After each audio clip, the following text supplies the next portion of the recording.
সম্পর্ক বদলে গেল একটি পলকে, কে আপন কে যে পর হলো রে।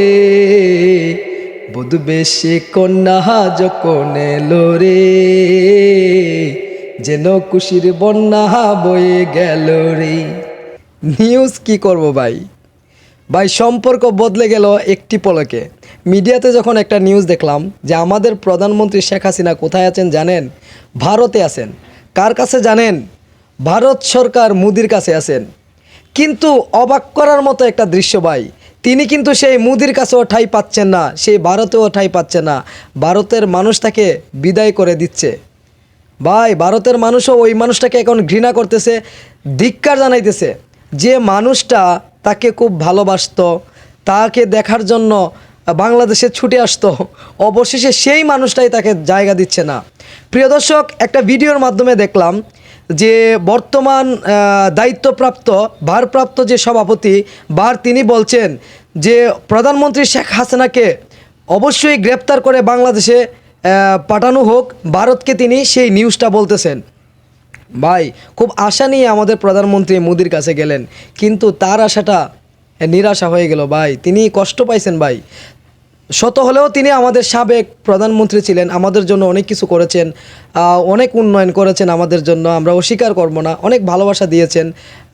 এখন তিনি ভাই এত বিপদে, অথচ তার ভালোবাসার মানুষ তাকে দেখে মুখটা ফিরিয়ে নিল ভাই।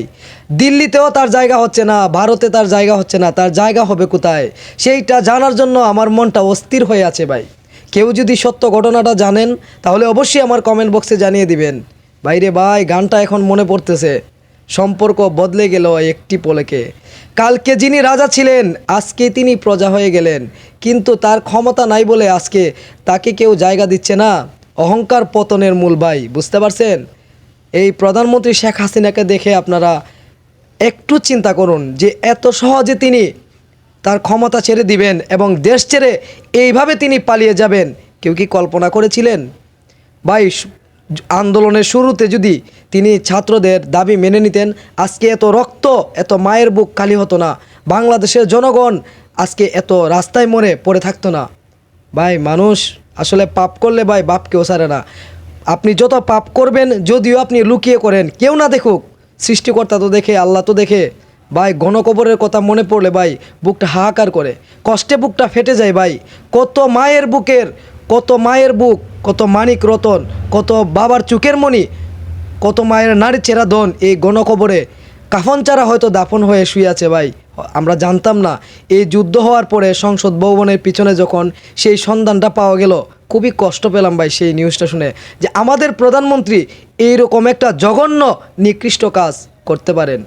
প্রিয় দর্শক, যদি ভিডিওটা ভালো লাগে একটা শেয়ার দিবেন, আমার চ্যানেলটি সাবস্ক্রাইব করে আমার পাশে থাকবেন। ধন্যবাদ।